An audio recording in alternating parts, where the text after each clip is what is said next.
Johnny Carson era el rey de la noche, pero incluso los reyes tienen enemigos. Mientras que la mayoría de las estrellas habrían dado cualquier cosa por sentarse frente al escritorio de Carson, algunos se encontraron excluidos, sin volver jamás. ¿Qué tipo de comportamiento podría hacer que te desterrara el anfitrión más querido de América? ¿Era arrogancia, rivalidad o simplemente mala sincronización? Quédate, porque los invitados que estamos a punto de revelar no solo molestaron a Johnny, lo llevaron más allá del punto de ruptura, de maneras que no creerás. Charles Grodin. Pocos invitados podían hacer que Carson se retorciera visiblemente, pero Charles Grodin lo logró. El actor y comediante tenía un estilo único, seco, combativo e intencionalmente incómodo. Cuando apareció en el programa, no se comportó de manera amable. En cambio, Grodin discutió con Carson, fingiendo estar ofendido, actuando desinteresado e incluso acusando a Johnny de no escuchar. El público no estaba seguro si era un sketch de comedia o una hostilidad genuina. El propio Carson a menudo parecía incómodo. Era un maestro de la conversación, pero las interrupciones inexpresivas de Grodin alteraban su ritmo. En un momento, Grodin incluso le dijo a Johnny que sus preguntas eran perezosas y aburridas. Se podía ver cómo Carson apretaba la mandíbula mientras intentaba contener la irritación. La verdad, Grodin estaba haciendo una parodia de la entrevista tradicional de medianoche, pero Carson no siempre estaba al tanto de la broma, y según se informa, dejó claro tras bastidores que no disfrutaba del caos. Aunque Grodin no fue permanentemente vetado, sus invitaciones se volvieron mucho menos frecuentes después de poner a prueba la paciencia de Johnny demasiadas veces. En retrospectiva, las travesuras de Grodin eran un arte de performance brillante, pero Carson prefería invitados que lo hicieran lucir bien, no aquellos que desafiaban su autoridad en su propio escenario. Para Carson, Grodin cruzó una línea, y esa línea le costó caro. Buddy Rich. Cuando Buddy Rich se sentaba con Carson, los fuegos artificiales estaban garantizados, pero no del tipo bueno. Conocido como uno de los mejores bateristas en la historia del jazz, Rich también tenía la reputación de ser arrogante, áspero y francamente hostil. Las historias de él destrozando verbalmente a los miembros de su propia banda eran legendarias, y esa personalidad ardiente se trasladó al estudio de Carson. Rich frecuentemente chocaba con Doug Severinsen, el líder de la banda de Carson. Sus discusiones sobre el tempo y el estilo a veces se desbordaban frente a las cámaras. A Carson, que se enorgullecía de mantener un ambiente ligero, le disgustaba cuando el drama tras bambalinas se colaba en su programa. Se suponía que los invitados debían entretener, no crear tensión con la banda de la casa. Durante una visita infame, Rich desestimó las preguntas con respuestas cortantes y luego lanzó una diatriba sobre los músicos que no podían seguirle el ritmo. La sonrisa de Carson se hizo más tenue con cada palabra. Al final del segmento, la audiencia se reía más de la cortesía forzada de Johnny que del supuesto encanto de Rich. Después de repetidos dolores de cabeza, Carson lo fue eliminando discretamente. Buddy Rich todavía podía llenar salas de conciertos, pero su estilo abrasivo chocaba con el ambiente cuidadosamente controlado que Johnny mantenía. Si no podías seguir las reglas de Carson, no te invitaban de nuevo. Rich lo aprendió de la manera difícil. Madonna. Cuando Madonna irrumpió en la escena en los años 1980, no solo estaba rompiendo barreras musicales, también estaba rompiendo barreras culturales. Audaz, sin filtros y a menudo impredecible, ella era todo lo que Carson admiraba y temía en un invitado. Su personalidad desbordante a menudo amenazaba con dominar el set, y a Johnny no le gustaba ser eclipsado. Durante una de sus apariciones, Madonna dio respuestas cargadas de sarcasmo, burlándose juguetonamente de Johnny de maneras que rozaban la burla. Mientras el público más joven aplaudía, los fieles espectadores mayores de Carson no estaban tan impresionados. Detrás del escritorio, Johnny forzó una risa, pero los conocedores afirmaban que no disfrutó del encuentro. Carson valoraba a los invitados que elevaban el programa sin apoderarse de él.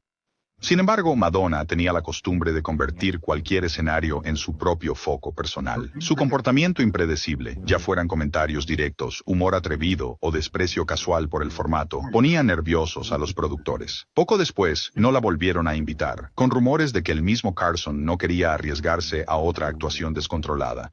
Madonna, por supuesto, apenas se dio cuenta. Su carrera se disparó, demostrando que no necesitaba la aprobación de programas nocturnos para dominar la cultura pop. Para Carson, sin embargo, fue un recordatorio.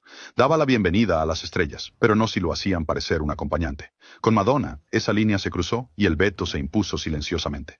Señor, para mediados de la década de 1980, el señor T era un fenómeno cultural. Gracias a The A-Team y su personalidad arrolladora, estaba en todas partes, televisión, películas, comerciales, incluso cereales para el desayuno. Pero su mezcla característica de dureza y fanfarronería exagerada no se mezclaba exactamente con el estilo más controlado de entretenimiento de Johnny Carson.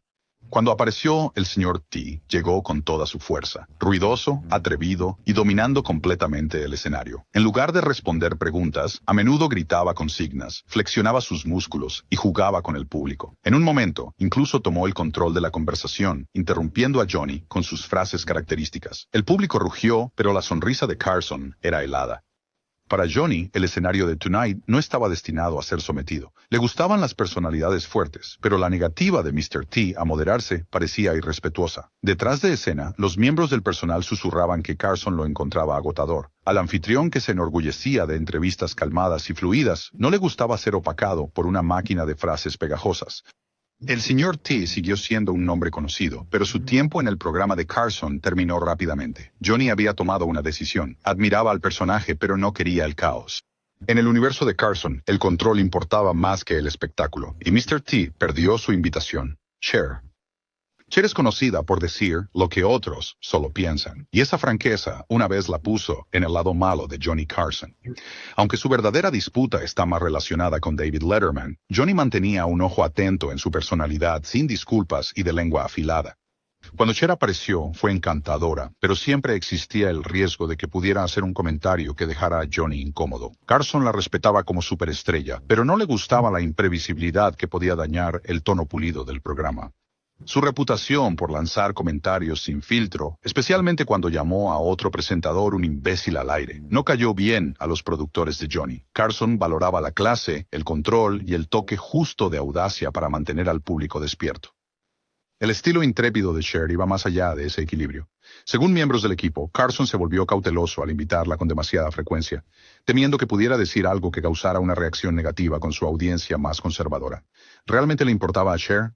En absoluto. Para cuando Johnny se enfrió con sus apariciones, Cher ya estaba conquistando la música, el cine y la moda. No necesitaba Late Night para validarse. Aún así, su presencia reducida en el programa señalaba la preferencia de Carson por invitados que se mantuvieran dentro de su zona de confort. Para Johnny, Cher era simplemente una apuesta demasiado arriesgada. Don Rickles. Don Rickles y Johnny Carson tenían una de las dinámicas de amor-odio más extrañas en la televisión. En la superficie, Rickles era un invitado favorito. Sus insultos rápidos y su comedia audaz siempre provocaban risas. Pero detrás del escritorio, Johnny a veces se irritaba por lo lejos que Rickles estaba dispuesto a llegar. El momento más famoso ocurrió cuando Rickles reemplazó una noche en que Carson no estaba. Mientras bromeaba en el set, rompió la preciada caja de cigarrillos de Johnny, un objeto que Carson había mantenido en su escritorio durante años. Cuando Carson regresó y lo descubrió, estaba furioso, no solo por la broma, sino por la falta de respeto. Carson incluso irrumpió en el set del programa de Rickles, C.P.O. Sharkey, durante una grabación en vivo para confrontarlo, exigiendo: «Rompiste mi caja de cigarrillos». El intercambio se convirtió en un momento legendario de la televisión, pero los conocedores dicen que Johnny nunca lo perdonó completamente. Aunque Rickles continuó apareciendo, hubo periodos en los que desapareció misteriosamente del programa. Carson tenía buena memoria y no le gustaba ser el blanco de la broma sin su permiso. Rickles pudo haber sido el mercader del veneno, pero Johnny era el rey. Y el rey se aseguraba de que su corona permaneciera firmemente en su lugar. Wayne Newton. Wayne Newton no era solo un cantante, era una institución en Las Vegas, pero cuando Carson comenzó a hacer chistes sobre la masculinidad y el estilo extravagante de Newton, las cosas se pusieron feas. Newton no se lo tomó a la ligera. En cambio, se lo tomó personalmente. La tensión estalló cuando Newton supuestamente confrontó a Carson en privado, furioso por ser ridiculizado frente a millones. Las versiones varían, pero una dice que Newton amenazó a Johnny, dejando muy claro que no toleraría las bromas. A partir de ese momento, sus apariciones se volvieron raras. Carson se había burlado de innumerables celebridades a lo largo de los años, pero la mayoría lo tomaba con una sonrisa. Newton no era uno de ellos. Su orgullo por su imagen importaba demasiado. La disputa dejó un frío duradero, y el equipo de Carson dejó de contratarlo regularmente. Irónicamente, la carrera de Newton continuó floreciendo en Las Vegas. No necesitaba la plataforma de Carson para seguir siendo relevante, pero el incidente reveló una verdad importante sobre Johnny. Le encantaba bromear, pero no quería lidiar con las consecuencias si una estrella respondía con demasiada fuerza. En el caso de Newton, la broma ya no era graciosa, y eso significó que la puerta se cerró silenciosamente. Charles Nelson Reilly. Charles Nelson Riley era un pilar de la televisión. Ingenioso, extravagante y siempre listo con una ocurrencia. Pero su personalidad desbordante no siempre encajaba con el ambiente controlado de Johnny Carson. Riley prosperaba con la imprevisibilidad, lanzando chistes que iban en direcciones más salvajes. Direcciones, y a menudo ignorando las preguntas planeadas por completo. Carson valoraba una entrevista fluida y pulida, donde pudiera guiar la conversación. Con Riley, guiar cualquier cosa era casi imposible. A veces se podía ver a Johnny forzando una sonrisa mientras Riley se desviaba del tema, claramente molesto por haber perdido el control del segmento.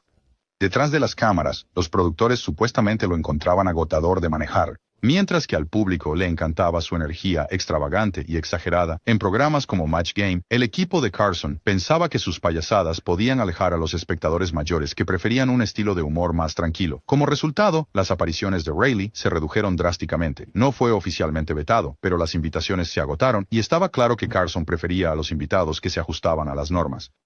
Para Riley, la prohibición fue menos sobre escándalo y más sobre encaje. Carson quería orden y Charles traía caos. Y el caos, por muy divertido que fuera, no era bienvenido por mucho tiempo. David Letterman podría sorprender a algunas personas, pero David Letterman, el supuesto heredero de Carson, eventualmente se encontró fuera de favor con el hombre que más admiraba. Al principio, a Johnny le gustaba Letterman. Incluso presionó a NBC para que le dieran un programa nocturno, creyendo que Dave era el futuro de la televisión. Pero las cosas se agriaron cuando NBC eligió a Jay Leno para reemplazar a Carson en lugar de a Letterman. Aunque la decisión no fue de Johnny, las consecuencias crearon distancia entre los dos. Letterman se sintió traicionado por la cadena, y a Carson no le gustaba ser arrastrado al drama. Para cuando Carson se retiró, las apariciones de Letterman casi habían desaparecido. Johnny no era de involucrarse en disputas públicas, pero era cuidadoso al mantener su distancia de cualquier cosa que pudiera empañar su salida cuidadosamente planificada. Letterman eventualmente construyó su propio imperio en CBS, pero el silencio entre él y Carson decía mucho. La prohibición no se trataba de mal comportamiento, se trataba de la incómoda verdad de que incluso los protegidos podían convertirse en rivales. Carson, siempre protector de su legado, eligió mantener a Letterman a distancia en lugar de avivar las llamas de la controversia. Dick Cavett, si había algo que Johnny Carson odiaba, era la competencia, y Dick Cavett, ingenioso e intelectual, era precisamente eso. Cavett lanzó su propio programa nocturno, que inmediatamente fue comparado con el imperio de Carson.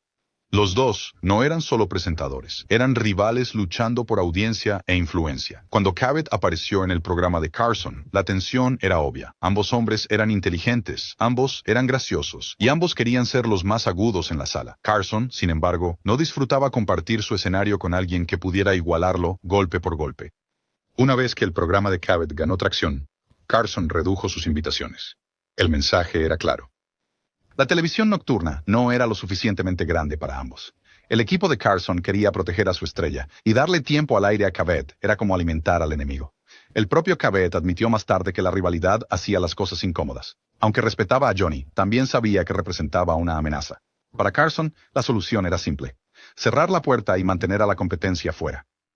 Cavett pudo haber creado su propio nicho, pero en el escenario de Johnny solo había espacio para un rey: Red Fox. Red Fox, la estrella innovadora de Sanford and Son, era una leyenda de la comedia, pero no alguien que Johnny Carson estuviera ansioso por mantener cerca. Fox tenía un filo agudo en su humor, con remates que a menudo se acercaban al límite de lo que los censores podían permitir. Para Carson, que tenía que equilibrar al público general con los ejecutivos de la cadena, ese filo creaba una ansiedad constante. Durante una aparición, Fox improvisó sobre temas sociales con una franqueza que hizo que Carson se retorciera visiblemente. El público se rió, pero los ojos de Carson se movieron nerviosamente hacia un lado, sabiendo que a la cadena no le entusiasmaba. Fox no solo estaba contando chistes, estaba desafiando a la autoridad, y eso no encajaba con la imagen cuidadosamente controlada de entretenimiento suave de Carson. Detrás de las escenas, los productores susurraban que Carson encontraba a Fox demasiado impredecible. No era del tipo que se apegaba a temas preaprobados o seguía el juego con preguntas suaves. Iba a decir lo que quería, le gustara a Carson o no. Como resultado, las invitaciones a Fox disminuyeron. No estaba oficialmente en la lista negra, pero Carson dejó claro que prefería a los cómicos que no hacían sudar a los censores. Fox aún prosperaba en las comedias de situación y en los escenarios de stand-up, pero su tiempo en el estudio de Carson se acortó. Para Johnny, una cosa era segura: Ser atrevido estaba bien, pero no cuando ponía en riesgo su imperio. Sammy Davis Jr. Sammy Davis Jr. era una mega estrella, cantante, bailarín, actor y miembro del Rat Pack. En teoría, era el invitado perfecto para Carson, pero en la práctica, Davis podía ser abrumador. Sus actuaciones llenas de energía y su personalidad desbordante a menudo dejaban a Carson en segundo plano, reducido a asentir mientras Sammy se robó el espectáculo. Carson respetaba el talento, pero no disfrutaba ser eclipsado en su propio escenario. Las audiencias sintonizaban primero por Johnny, y la tendencia de Sammy a dominar dejaba el equilibrio desajustado. Los conocedores dicen que Johnny discretamente dejó de invitarlo con tanta frecuencia, temeroso de que Davis convirtiera cada aparición en el show de Sammy. No ayudaba que Sammy estuviera estrechamente vinculado a Frank Sinatra, alguien con quien Carson ya se sentía incómodo. El Rat Pack tenía poder, carisma y un aura que Carson no terminaba de confiar. Esa tensión significaba que Sammy no era recibido con los mismos brazos abiertos que otras estrellas de su época. Por supuesto, Davis apenas se dio cuenta. Su carrera abarcó Broadway, cine y conciertos con entradas agotadas, así que no aparecer en el sofá de Carson no lo detuvo. Pero el mensaje era claro. Si eras demasiado grande, demasiado ruidoso o demasiado dominante, Carson no tenía problema en cerrar la puerta silenciosamente. La ausencia de Sammy demostró que ni siquiera la realeza del Rat Pack era inmune. Mort Sahl no era solo un comediante, era un satirista político que atacaba al establecimiento con un ingenio afilado. Sus rutinas de stand-up estaban llenas de referencias a políticos, escándalos y temas controvertidos. Aunque ese estilo le ganó una base de seguidores leales, no siempre encajaba con la marca de comedia más segura de Carson para el público del medio oeste de Estados Unidos. Cuando Sahl aparecía, su comentario social a toda velocidad a veces pasaba por alto a las audiencias, que solo querían una risa fácil. Peor aún, Carson a menudo parecía incómodo, sin saber cómo responder sin entrar en territorio peligroso. A Johnny le gustaban más los comentarios ingeniosos y el intercambio juguetón, no las críticas encendidas de la política gubernamental. Después de algunas apariciones que dejaron nerviosos a los ejecutivos, Sahl fue discretamente retirado de la rotación. Carson no necesitaba el riesgo. La prohibición no era personal, era un asunto de negocios. La televisión nocturna se construyó sobre el encanto y el escapismo, y Sahl era lo opuesto. La carrera de Sahl sufrió en general a medida que el apetito de Estados Unidos por la sátira política disminuyó en la década de 1970, pero su ausencia en el escenario de Carson fue especialmente evidente. Para Johnny, la decisión fue simple. La controversia podría generar titulares, pero no hacía televisión cómoda. Mort Sahl aprendió que incluso el ingenio más agudo podía ser opacado cuando el guardián cerraba la puerta. Jackie Mason. Los enfrentamientos de Jackie Mason con la televisión nocturna son infames, y su ruptura con Carson solo añadió a la historia. Mason era un comediante brillante, conocido por su mordaz forma de hablar y sus gestos animados. Pero un movimiento de mano durante un espectáculo en vivo en la década de 1960 creó una tormenta de problemas. Mientras hablaba en otra cadena, Mason hizo un gesto que muchos interpretaron como obsceno. La controversia se extendió rápidamente, y Carson, siempre protector de la reputación de su programa, se distanció de inmediato. Mason, que una vez fue un invitado prometedor, se encontró esencialmente en la lista negra del programa de Johnny. Carson nunca explicó la decisión en detalle, pero aquellos cercanos a él dijeron que a Johnny no le gustaba estar asociado con artistas que traían escándalos al estudio. Ya sea que Mason tuviera la intención de ofender o no, la percepción fue suficiente. Para Mason, la prohibición fue un golpe devastador. Ser apartado de la enorme audiencia de Carson frenó su impulso durante años, aunque eventualmente revivió su carrera con aclamados espectáculos unipersonales. Las consecuencias con Carson se le pegaron como pegamento. Era un recordatorio de que en el mundo de Johnny, incluso un solo error podía cerrar la puerta para siempre. Buddy Hackett. Buddy Hackett era una potencia de la comedia, salvaje, impredecible y siempre listo con una historia. Él y Johnny tenían una larga historia, a menudo bromeando como viejos amigos al aire. Pero el estilo desenfrenado de Hackett a veces iba demasiado lejos, adentrándose en áreas que Carson no quería tocar. En más de una ocasión, Hackett presentó material que empujó los límites de lo que NBC estaba cómodo transmitiendo. La risa forzada de Carson no podía ocultar la irritación en sus ojos. A la cadena le encantaban los índices de audiencia, pero Carson valoraba el control por encima de todo. Si un invitado seguía empujando el límite, se convertía en una responsabilidad. Hackett también tenía la tendencia de dominar la conversación. Se lanzaba a monólogos extensos, consumiendo tiempo valioso y dejando a Carson poco espacio para guiar el programa. Para un presentador que construyó su carrera en el tiempo y la precisión, la imprevisibilidad de Hackett era tanto una bendición como una maldición. Con el tiempo, las visitas de Hackett se hicieron menos frecuentes. No estaba oficialmente vetado, pero todos podían ver lo que se avecinaba. Carson quería estructura, Hackett quería caos, y al final, las preferencias de Carson siempre ganaban. Para Hackett era otro caso de un comediante demasiado grande, demasiado audaz y demasiado indisciplinado para el imperio cuidadosamente elaborado de Johnny. Dick Gregory. Dick Gregory no era tu comediante promedio de stand-up, cómico. Usaba el humor como arma, sumergiéndose de lleno en temas sociales y políticos. Para Carson, que construyó su imperio con entrevistas ligeras y comedia moderada, el enfoque de Gregory era arriesgado. Cuando Gregory aparecía, no evitaba los temas serios. Derechos civiles, desigualdad, política, lo puso todo sobre la mesa, dejando a Carson luchando por mantener las cosas ligeras. Las audiencias que esperaban una noche de risas a veces recibían una dosis de dura realidad en su lugar. Carson respetaba el talento de Gregory, pero no le gustaba sentirse atrapado en conversaciones que no podía controlar. Detrás del telón, los ejecutivos de NBC se pusieron inquietos. El programa de Carson prosperaba gracias a su atractivo universal, y los comentarios agudos de Gregory podían polarizar a los espectadores. La tensión llegó a un punto en que los productores dejaron de invitarlo. No es que a Johnny le desagradara a Gregory personalmente. Simplemente no quería arriesgarse a convertir Late Night en un escenario de debate. Gregory continuó teniendo una carrera legendaria como comediante y activista, pero su ausencia en el sofá de Carson era una señal evidente de lo cuidadosamente que Johnny protegía su marca. Para Carson, incluso el talento debía quedar en segundo plano para mantener el ambiente ligero, seguro y bajo control. David Brenner. David Brenner fue en su momento uno de los comediantes favoritos de Carson. De hecho, Johnny lo tuvo en el programa docenas de veces, a menudo llamándolo uno de los mejores cómicos jóvenes de Estados Unidos. Pero a medida que la estrella de Brenner ascendía, su relación con Carson se deterioró. ¿Por qué? Porque Brenner comenzó a actuar como si el programa fuera suyo.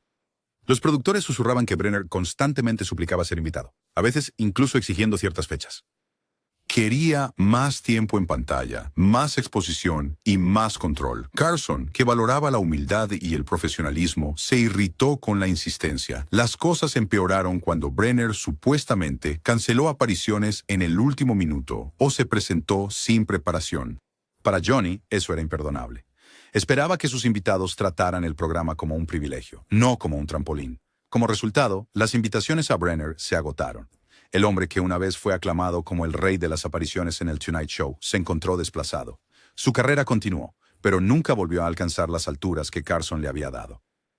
A los ojos de Johnny, Brenner había cruzado la línea entre ambicioso y arrogante, y la ambición nunca superaba al respeto. Drew Barrymore. A finales de la década de 1980, Drew Barrymore era la niña salvaje de Hollywood.